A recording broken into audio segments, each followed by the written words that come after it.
Still can't quite believe it actually happened. But there's a lot more that must happen beyond this in order for humanity to become a spacefaring civilization, ultimately a multi-planet species.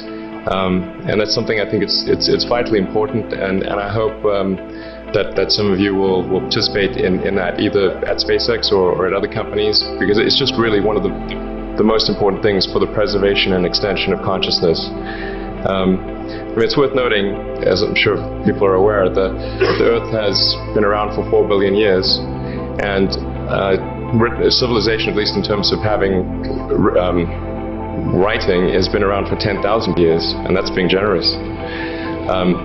So it's really somewhat of a tenuous existence that civilization and consciousness as we know it has been on Earth. And I think I'm actually fairly optimistic about the future of Earth. So I don't want to sort of people to have the wrong impression that I think we're all about to die.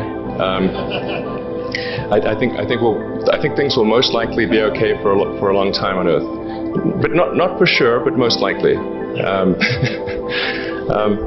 But even if it's sort of 99% likely, a 1% chance is still worth spending a fair bit of effort to ensure that we've backed up the biosphere, planetary redundancy, if you will. And so I think it's really quite important. And in order to do that, there's a breakthrough that needs to occur, which is to create a rapidly and completely reusable transport system to Mars, which is one of those things that's right on the borderline of impossible. But that's sort of the thing that we're going to try to achieve there with SpaceX. And then on the Tesla front, the goal with Tesla was really to try to show that what electric cars can do, because people had the wrong impression. We had to change people's perception of an electric vehicle, because it used to think of it as something that was slow and ugly and had low range, kind of like a golf cart. So that's why we created the Tesla Roadster, to show that you can be fast, attractive, and long range. And it's amazing how, even though you can show that something works on paper, and the calculations are very clear, until you actually have the physical object and they can drive it, it doesn't really sink in for people.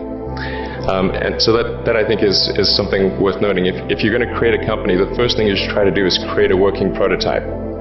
Everything looks great on PowerPoint. you can make anything work on PowerPoint.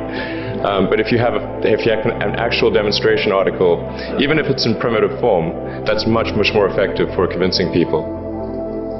So we made the Tesla Roadster, and now we're coming out soon with the Model S, which is a four-door sedan.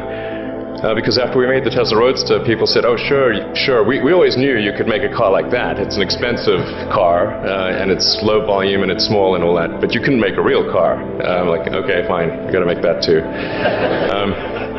So that's coming out soon. So that's I think the where things are, and hopefully there are some lessons to be drawn there. But I think the overarching point I want to make is that you guys are the magicians of the 21st century. Don't let anything hold you back. Imagination is the limit, and go out there and create some magic. Thank you.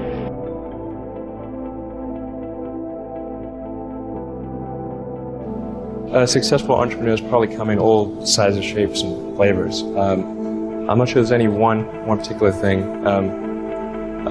For me, some of the things I've described already, I think, are very important. I think really an obsessive nature with respect to the quality of the product is very important. So being obsessive compulsive is a good thing in this context.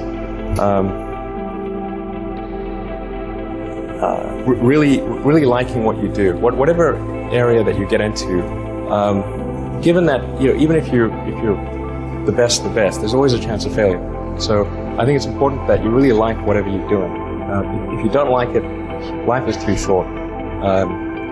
I'd say, and also if you like what you're doing, you think about it even when you're not working.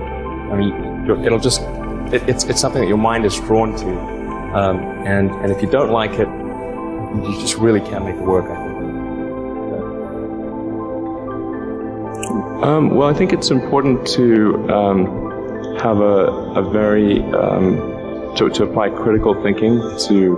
This may sound trite, but to apply critical thinking to what one is doing, and by that I mean just the fundamentals of logic. Do you have the right axioms? Are they relevant? And are you making the right conclusions based on those axioms? That's the essence of critical thinking, and yet it is amazing how often people fail to do that. I think wishful thinking is innate in the human brain. You want things to be the way you wish them to be, and so you tend to filter information that you shouldn't filter. That's the most common flaw that I see. If you want to do something really innovative, you have to apply a sort of first principles analysis, and don't reason by analogy. Analogies are referencing the past. First principles means you look at the most fundamental truths in a particular arena, and the things that really are almost indisputably correct, and you reason up from there to a conclusion. And if you see that conclusion is at odds with what people generally believe, then you have an opportunity. Now, you can't operate like that on all things because it takes too much mental horsepower. So most of your life you have to operate by reasoning by analogy. But if you really want to innovate, you must reason for first principles to identify the problem. The reason I came out to Stanford was actually to work on energy storage technologies for electric cars. That summer of '95, I was looking at the internet, and it seemed to me like the internet was going to have a big effect on humanity. So I thought, well, I can either work on electric vehicle technology and do my PhD at Stanford and watch the internet get built, or I could put my studies on hold and try to be part of the internet. And at first I tried to get a job at Netscape because that was the only internet company, and they didn't respond to me. So then I was like, okay, if I can't get a job at the only internet company, then I better try starting something. But I talked to my professor and I said, look, I'm going to try starting a company. It's probably not going to succeed. And if it doesn't succeed, can I come back? And he said, sure, no problem. And so I put my studies on hold and started the company. I mean, we had many, at Tesla we came many times close to bankruptcy. In fact, at the end of 2008, we were only a few days from bankruptcy. It was literally 2 days, or 3 days maybe.